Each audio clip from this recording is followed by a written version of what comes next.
Olá a todos, mais uma vez, bem-vindos ao meu quarto, tá? Mais um quarto de sabedoria. Professor Celso falando aqui com vocês. Vou tentar manter essa ideia de 2 vídeos às terças e 2 vídeos às quintas-feiras, para que a gente possa trazer bastante informação, bastante conteúdo a respeito de história, de sociologia, de filosofia, de geografia, de política e qualquer coisa que vale a pena a gente conversar. Tá? Mais uma vez, sinto-me, perdão, eu falo sintam-se, sinto-me grato por fazer parte aí, mais uma vez, de minutos importantíssimos aí do seu tempo, agradeço pela sua atenção, aos meus alunos, né, o pessoal que estuda comigo lá na Luminova, obrigado, tá, pelo incentivo aí que vocês têm me dado, eu espero corresponder à altura, sendo o professor que vocês desejam ter, né, um professor que se preocupa com o seu aprendizado, e, sem mais delongas, vamos conversar um pouquinho sobre a reforma protestante e a contra-reforma católica, tá? Também assunto de escola, tá?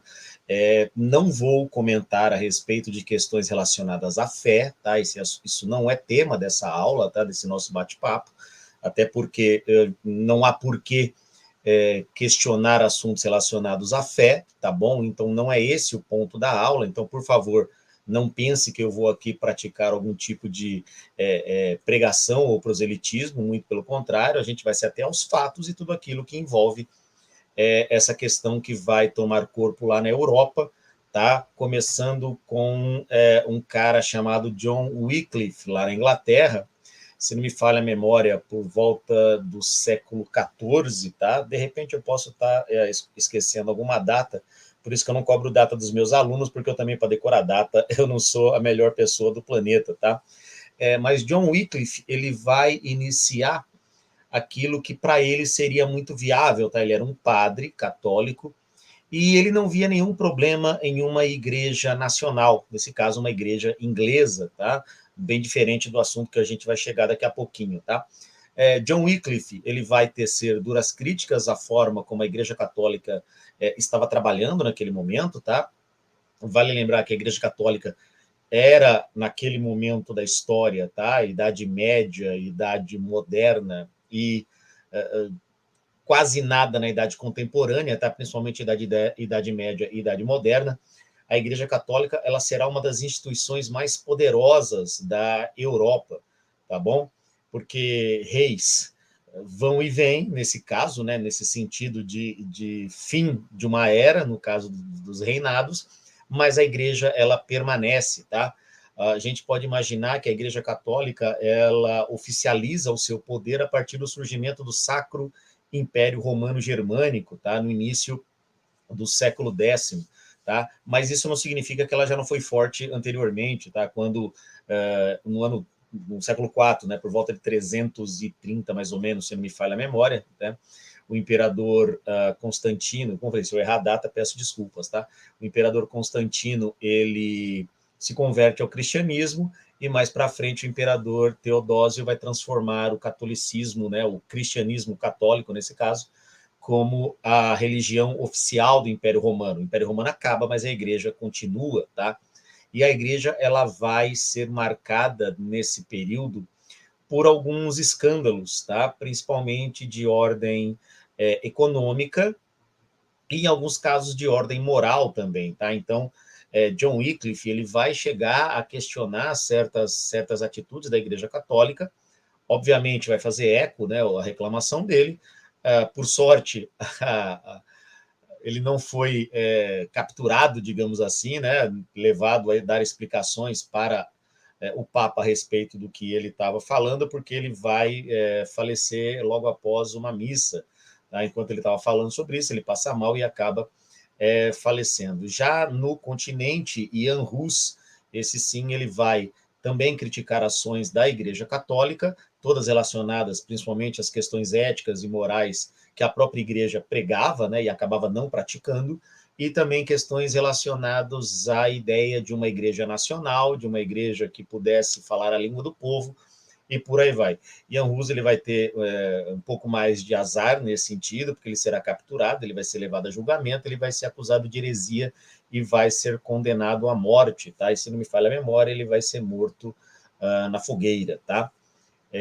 Infelizmente, essa era uma máxima da igreja naquela época, justamente porque, por ser uma força religiosa barra política, ela também controlava a forma como as pessoas tinham que pensar e o que elas poderiam falar, fazer, desejar, tá? Então a vida era regrada espiritualmente pela Igreja Católica, enquanto ele tinha que aceitar, nesse caso o camponês, que ele era camponês, e o nobre aceitar que era nobre, e tudo isso era a vontade divina, tá?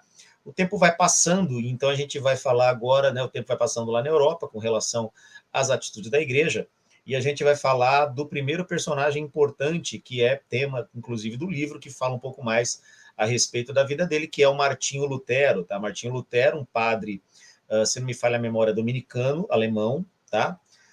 E ele não gostava também, né? Ele achava um pouco estranho a ideia de uma igreja que cobrava para ter o perdão do pecado, tá? Era uma coisa um pouco estranha. Se não me falha a memória, a época em que ele visita Roma, tá? Para poder perceber que Roma, na visão dele, era um esgoto a céu aberto, né? Como ele vai falar em alguns momentos, tá? Ele vai reclamar de que a igreja ela pensa apenas na opulência, na ostentação, e não pensa no povo, tá? E ele achava muito ruim uma igreja desse jeito, né? Uma igreja que não se importava com o povo, né? Onde está o ideal de cristianismo aí, segundo o Martinho Lutero, tá?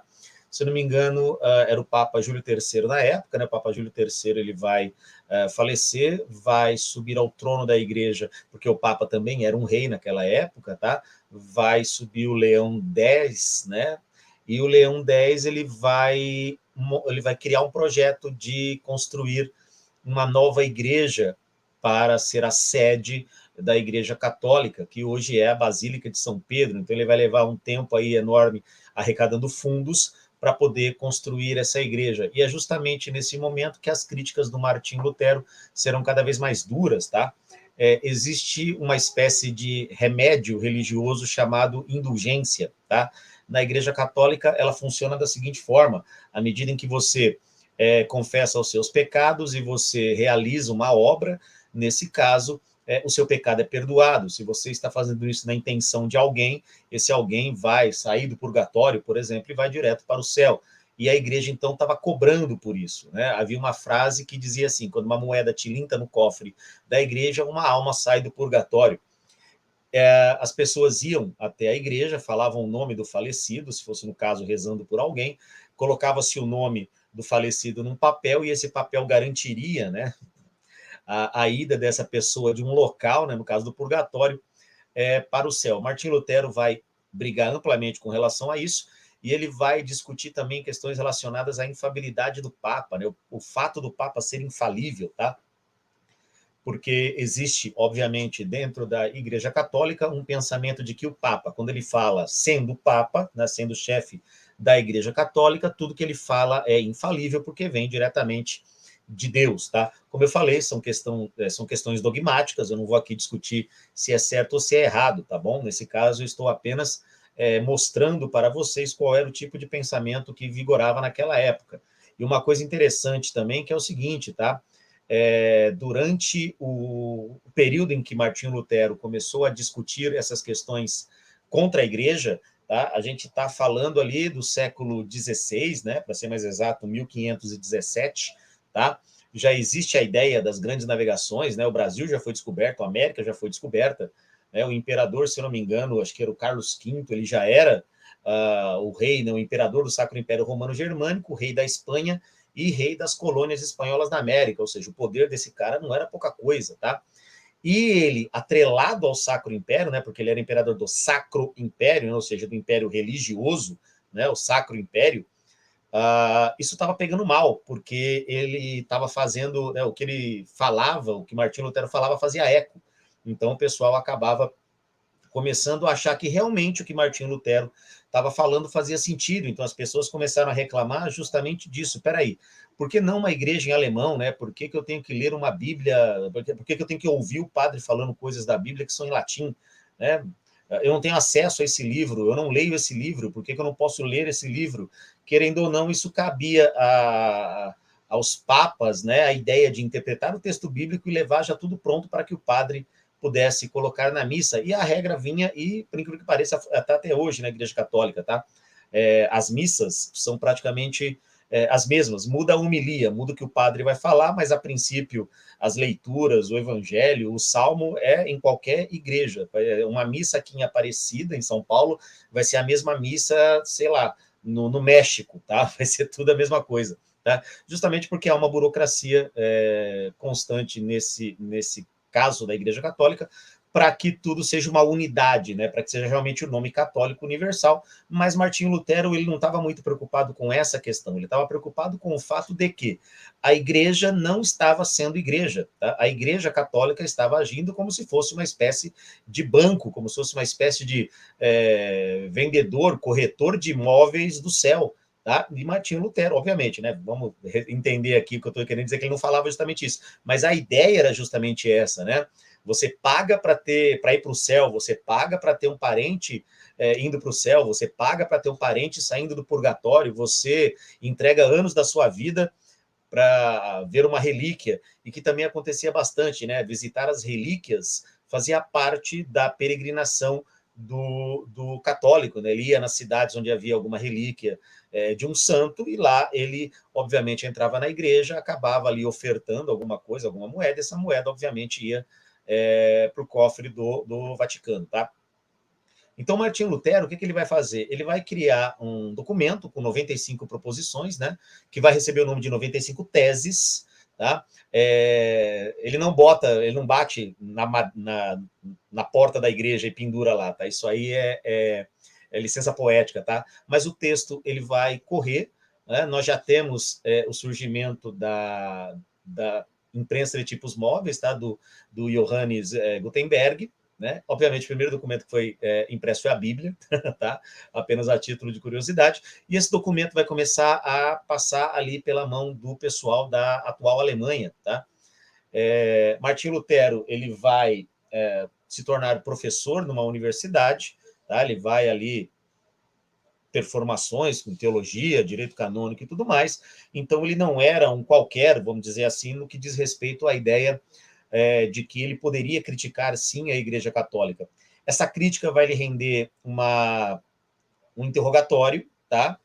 Ele temia pela vida dele, então um príncipe germânico, se eu não me engano, acho que o nome dele era Frederico, agora eu não me recordo o nome dele, mas qualquer coisa a gente pesquisa e descobre, tá? Ele vai proteger Lutero, né? Ele entende que as ideias de Lutero são válidas. Martinho Lutero não queria fundar nenhuma outra igreja, tá? Não era a ideia de Lutero fundar uma igreja. A ideia de Lutero era fazer a Igreja Católica mudar a forma de ser Igreja Católica, tá? Ele pensava ainda naquela ideia do cristianismo primordial, segundo ele mesmo explica, que era a ideia de uma igreja onde Jesus se mostrava presente, e havia, nesse caso, a situação do acolhimento, da caridade, tudo aquilo que fazia parte do ser cristão. Infelizmente, a igreja, segundo ele, naquela época, não estava fazendo isso, tá?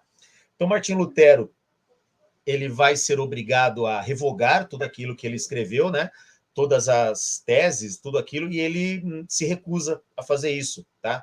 Ele, então, será excomungado da Igreja Católica, tá? Ele vai ser expulso, digamos assim, ele era um padre, então ele é excomungado da igreja.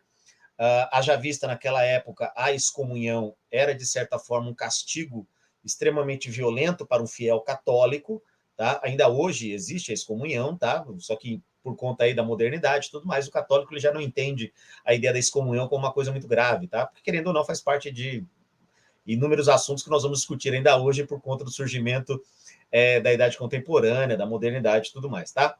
Então, Martinho Lutero, ele vai conseguir traduzir o Novo Testamento para o grego, tá? Do grego para o alemão, perdão, né? Ele vai pegar o Antigo Testamento do grego, vai traduzir para o alemão, e ele vai, então, iniciar o seu processo de luta intelectual, obviamente, né, não luta armada, né, Martinho Lutero ele não pega em armas, né, mas uma luta intelectual contra a Igreja Católica.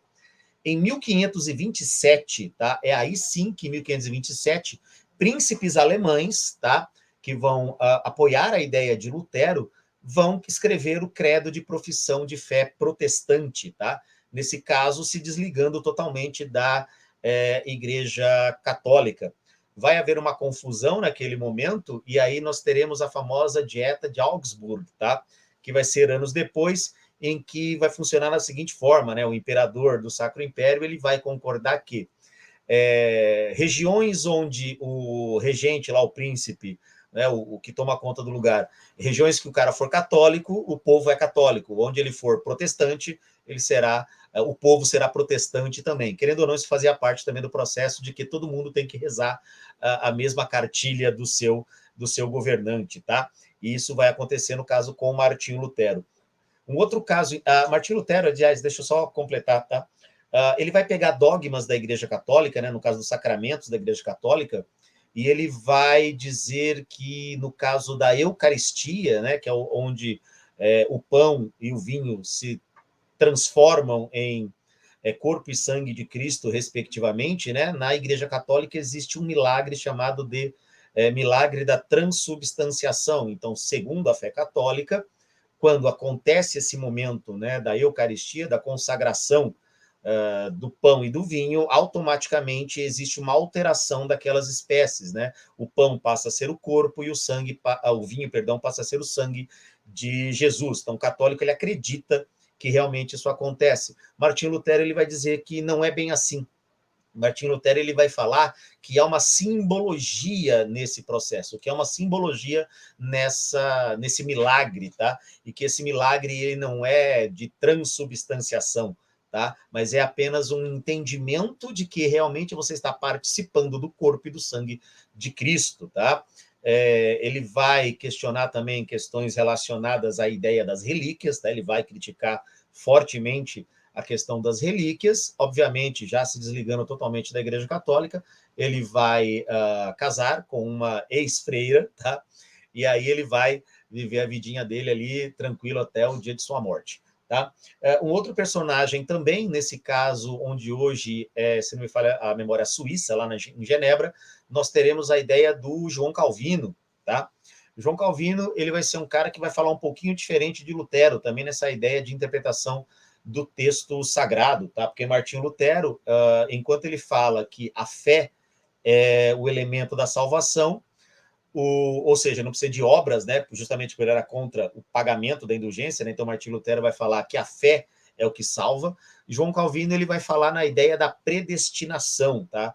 Então, segundo a teoria de Calvino, todos nós, né? Todos nós que somos filhos de Deus, né? Segundo aí a ideia do João Calvino, todos nós estamos predestinados à riqueza, predestinados à prosperidade. Só que para chegar, para que essa predestinação se torne fato na vida da pessoa, essa pessoa precisa realmente trabalhar, gerar renda e ajudar o próximo a fazer o mesmo. Então, na ideia calvinista, nós temos aí as bases do que seria o ideal capitalista. Inclusive, Max Weber escreve um livro a respeito disso, né? A Ética Protestante e o Espírito do Capitalismo, uma ótima leitura aí, caso você esteja interessado em conhecer um pouquinho mais a respeito da obra de Max Weber, tá? Então, Calvino, ele vai ser muito contrário às ideias de Martinho Lutero, ao ponto de que os dois discordavam tanto que a única coisa que eles concordavam era que eles discordavam em tudo. Mas, querendo ou não, é uma nova forma de ver a palavra de Deus, de ver a mensagem que seria antes somente levada pela Igreja Católica, tá? Outro assunto interessante também relacionado a isso, a gente vai ter na Inglaterra, tá? Nesse caso, a ideia de uma nova igreja na Inglaterra, ela não terá caráter religioso, ela terá caráter político, tá? Henrique VIII, ele vai casar com Catarina de Aragão, tá? Então, casamento entre nobres, o que, aliás, era extremamente comum isso aí, tá? As famílias nobres casavam seus parentes ali, inclusive havia casamento entre primos, inclusive, tá? Entre primos de primeiro grau, tá? Justamente para manter ali o sangue real entre eles, né? Que é assim que eles imaginavam, tá? E Henrique VIII, casado com Catarina de Aragão, ele vai ter uma filha, tá? Vale lembrar, tá, que antes disso, o Papa Leão X premiou, digamos assim, né, o Henrique VIII como o defensor da fé católica, tá? Só para vocês verem aí como que mudou isso de uma hora para outra, né? Foi só nascer uma menina que Henrique VIII passou a questionar o casamento dele. Ele vai pedir anulação do casamento. Eu não lembro qual foi o Papa, se eu não me engano foi Clemente alguma coisa, tá? Não lembro qual a numeração do Clemente.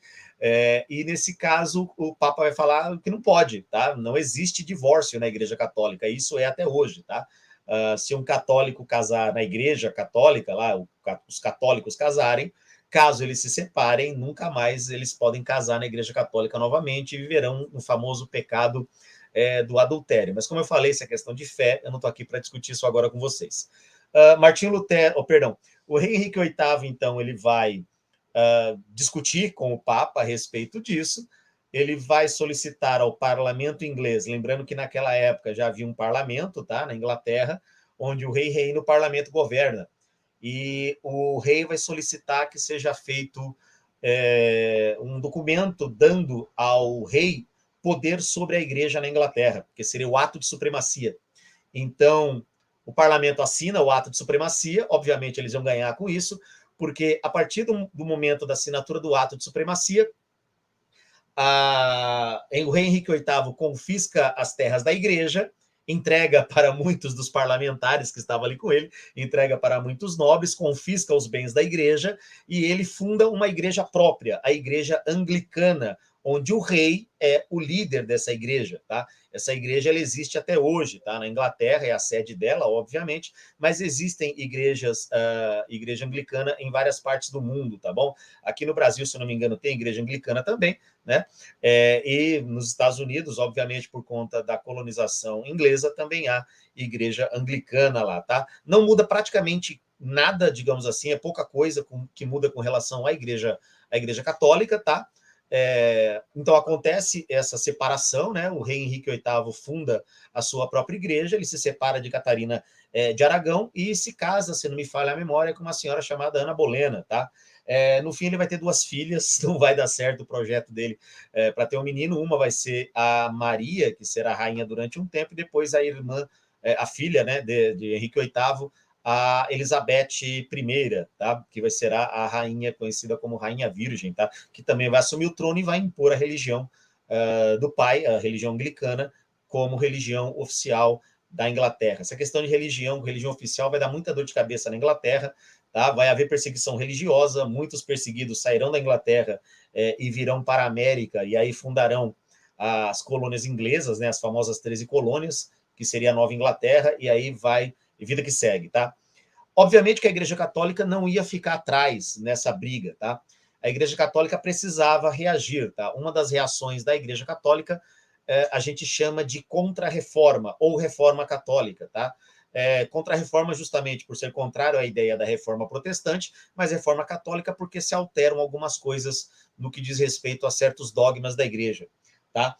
Vai acontecer o Concílio de Trento, e o Concílio de Trento ele foi feito justamente numa cidade longe do centro da Europa, muito mais próximo à região da Itália, para que somente os bispos que já estavam ali acostumados com o que era Igreja Católica vinda direto de Roma, pudessem participar. Então, eles não queriam influência, por exemplo, alemã, né? Não queria nenhum bispo alemão lá, vai que o bispo está com algumas ideias revolucionárias. Então, o Concílio de Trento ele foi feito longe mesmo do centro da Europa para que houvesse ali o menor número possível de bispos que não fossem de origem italiana, tá? Política, tá, gente? A igreja também, querendo ou não, nesse período que a gente está estudando, ela era uma instituição também política. Então foi acertado o seguinte: a igreja não muda nada com relação aos dogmas dela, continua a veneração aos santos, continua a indulgência sem nenhum problema, e a partir de agora, a única diferença é que nesse caso vai ser criada uma espécie de treinamento para que um padre seja formado, que depois a gente vai conhecer como seminário, né? Vai ter uma formação para o padre. Vale lembrar o seguinte, tá, galera? O padre é aquele que sai do povão, tá bom? Na Igreja Católica, pelo menos nessa época que a gente está conversando agora, né, século XVI 17 até o 18, até o 19, vamos dizer assim, dependendo da situação, dependendo do lugar, tá? Os bispos, eles eram saídos diretamente da nobreza, tá? Era o alto clero, que eram os bispos, e o baixo clero, que eram os padres, tá? A maioria desse pessoal que era do alto clero, que eram os bispos, eram de origem nobre, e obviamente eles iam comandar a Igreja Católica, justamente para não ter também aquela ideia de levar a igreja para o povão. Não, a igreja é uma instituição que ela é comandada por nós, somos nós que entendemos, só que isso era uma ideia daquela época, tá? Não estou dizendo que hoje a igreja pensa assim, tá bom? É apenas aula de história, fiquem tranquilos com relação a isso, tá? Vai ser criado, perdão, vai ser criado o Index Librorum Prohibitorum, tá? Que é o índice de livros proibidos, e vai ter um monte de obra lá que vai ser proibida para o católico ler, porque essa obra, segundo a igreja, quando cria esse índice, né, de livros proibidos, vai dizer que a leitura desse livro pode corromper a alma da pessoa, então, nesse sentido, não vai ter. Vai começar a funcionar a plenos pulmões, vamos dizer assim, né, o famoso Tribunal do Santo Ofício, o que a gente chama de Santa Inquisição, tá? Eles vão começar a perseguir alguns hereges aí e não vai ter colher de chá para esse pessoal não, tá? Eles serão julgados por heresia e, na maioria das vezes, a pessoa já entra lá culpada, tá? Era muito raro alguém acusado não sofrer a pena capital. Isso realmente vai acontecer, que vai ser uma mancha na história da igreja, porém, né, se você pensar que a Igreja Católica tem quase 2.000 anos, né, ela é fundada por volta do ano 100, uma instituição com quase 2.000 anos não é fácil, né, manter uma estrutura funcionando por tanto tempo, né? Eu até brinquei com os meus alunos falando que é uma firma forte essa aí, né? A Igreja Católica, tá?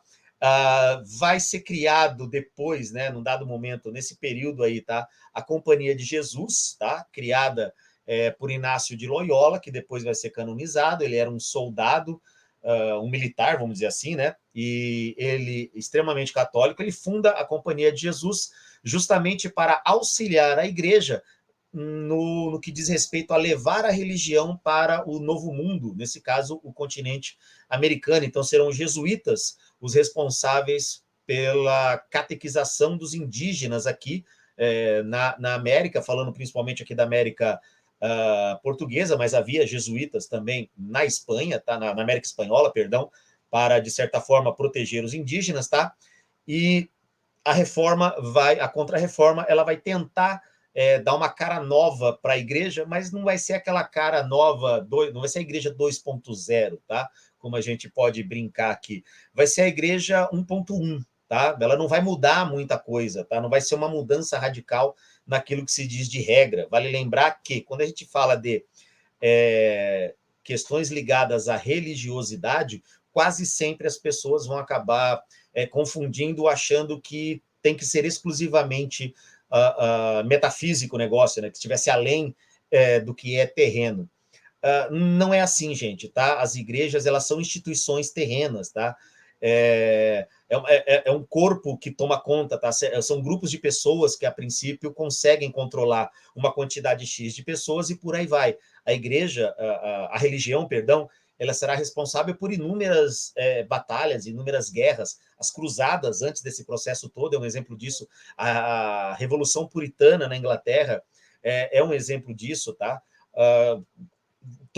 Qualquer outro assunto que você for imaginar que vai haver a questão igreja no mundo, tem que pensar que a igreja, ela é uma instituição, tá? Ela eu só não chamo ela de empresa porque eu não chamo de empresa, mas ela tem hierarquia, ela funciona como tem que funcionar. E, óbvio, onde houver a oportunidade de colocar nesse sentido algo relacionado a questões políticas, ela vai sim agir dentro de formas políticas, tá? Quando surge o Império Brasileiro, a religião oficial do Brasil era o catolicismo romano, tá? E vai se manter no segundo reinado, tá bom? A ideia do Estado laico, ou seja, de Estado e Igreja se separarem no Brasil, só vai começar na República, tá? Em 1889, tá? E mesmo assim ainda a gente percebe que não é tão laico assim, tá? Existe muita influência religiosa, seja protestante, seja católica, em muitas decisões que são tomadas pelos nossos líderes, tá? Então, eu quis trazer esse assunto para vocês, reforma protestante e contra-reforma católica, naquela minha promessa de tentar colocar 2 conteúdos por dia, e, obviamente, você fica à vontade aí para comentar a respeito do tema, tá? a sua crítica, seja ela construtiva ou destrutiva, é bem-vinda, tá? Fiquem à vontade. Se tiver alguma dúvida, fiquem à vontade para colocar também aí nos comentários. Mais uma vez, eu agradeço a sua atenção. Peço que, caso você não seja inscrito, considere se inscrever no canal, ficarei extremamente grato. Para quem já é inscrito, aquele velho, né, combo que a molecada me ensinou, né? O curta, compartilhe e esqueci o outro agora. Curta, compartilhe e esqueci. Uma hora eu lembro, eu falo para vocês. É isso, gente, ó. Eu vou fazer da melhor forma possível, sem edição, tá? Esse sou eu, esse é o professor Celso dando aula, esse é o professor Celso que quer conversar com você, esse é o professor Celso que quer ter a honra de poder compartilhar conhecimento com você, lembrando sempre que o conhecimento é aquilo que nos transforma, tá? O conhecimento nos liberta, e ter conhecimento é ter poder, tá bom? Fica aqui meu forte abraço, desejo a todos uma ótima semana, tá? E quem sabe a gente possa se encontrar numa próxima, eu ficarei ansioso esperando você, tá ok? É isso, gente. Um abraço, tudo de bom. Com licença e até mais.